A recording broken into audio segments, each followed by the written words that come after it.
ನೋಡ್ತಾ ಇದ್ದೀರಾ BNK express news. ಇದು ಜನಸಾಮಾನ್ಯರ ಧ್ವನಿ. ಶಾಲಾ ದಿನಗಳ ನೆನಪುಗಳನ್ನು ಮತ್ತೆ ಜೀವಂತಗೊಳಿಸುವ ಅಪರೂಪದ ಕ್ಷಣಕ್ಕೆ ಕಲಾದಗಿ ಸಾಕ್ಷಿಯಾಯಿತು. ತಮಗೆ ಅಕ್ಷರಜ್ಞಾನ ಕಲಿಸಿದ ಗುರುಗಳನ್ನು ಗೌರವಿಸಲು ಹಳೆಯ ವಿದ್ಯಾರ್ಥಿಗಳು ಒಂದಾಗಿ ವಿಶೇಷ ಕಾರ್ಯಕ್ರಮ ಆಯೋಜಿಸಿದರು. ಬಾಗಲಕೋಟೆ ಜಿಲ್ಲೆಯ ಕಲಾದಗಿಯ ಹಣ್ಣು ಬೆಳೆಗಾರರ ವಿದ್ಯಾಸಂಸ್ಥೆಯಲ್ಲಿ 2004 5ನೇ ಸಾಲಿನ SSLC ಹಳೆಯ ವಿದ್ಯಾರ್ಥಿಗಳಿಂದ ಗುರುವಂದನೆ ಹಾಗೂ ಸ್ನೇಹ ಸಮ್ಮಿಲನ ಕಾರ್ಯಕ್ರಮ ಹಮ್ಮಿಕೊಳ್ಳಲಾಯಿತು. ಕಾರ್ಯಕ್ರಮದಲ್ಲಿ ಹಲವು ವರ್ಷಗಳ ಬಳಿಕ ಒಂದಾದ ಹಳೆಯ ವಿದ್ಯಾರ್ಥಿಗಳು ತಮ್ಮ ಶಿಕ್ಷಕರಿಗೆ ಸನ್ಮಾನ ಸಲ್ಲಿಸಿ ಕೃತಜ್ಞತೆ ವ್ಯಕ್ತಪಡಿಸಿದರು. ಶಿಕ್ಷಕರಿಗೆ ಗುರುಕಾಣಿಕೆ ನೀಡಿ ಗೌರವಿಸಲಾಯಿತು. ಹಣ್ಣು ಬೆಳೆಗಾರರ ಸಂಘದ ಉಪಾಧ್ಯಕ್ಷ SB ಅಂಗಡಿ ಮಾತನಾಡಿ, ಗುರುಗಳು ನೀಡಿದ ಶಿಕ್ಷಣವೇ ವಿದ್ಯಾರ್ಥಿಗಳ ಭವಿಷ್ಯ ರೂಪಿಸುತ್ತದೆ.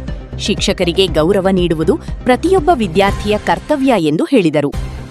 ಕಾರ್ಯಕ್ರಮದ ಅಧ್ಯಕ್ಷತೆಯನ್ನು ವಿದ್ಯಾಸಂಸ್ಥೆಯ ಅಧ್ಯಕ್ಷ KT ಪಾಟೀಲ ವಹಿಸಿದ್ದರು. ಈ ವೇಳೆ ಸಂಸ್ಥೆಯ ಪದಾಧಿಕಾರಿಗಳು, ಶಿಕ್ಷಕರು ಹಾಗೂ ಹಳೆಯ ವಿದ್ಯಾರ್ಥಿಗಳು ತಮ್ಮ ಶಾಲಾ ದಿನಗಳ ಅನುಭವಗಳನ್ನು ಹಂಚಿಕೊಂಡರು. ಸ್ನೇಹ ಸಮ್ಮಿಲನದಲ್ಲಿ ಭಾಗವಹಿಸಿದ ಹಳೆಯ ವಿದ್ಯಾರ್ಥಿಗಳು ಪರಸ್ಪರ ಭೇಟಿಯಾಗಿ ಹಳೆಯ ನೆನಪುಗಳನ್ನು ಮೆಲುಕು ಹಾಕಿದ ದೃಶ್ಯ ವಿಶೇಷವಾಗಿತ್ತು. ವರದಿ BNK ಎಕ್ಸ್‌ಪ್ರೆಸ್ ನ್ಯೂಸ್, ಕಲಾದಗಿ.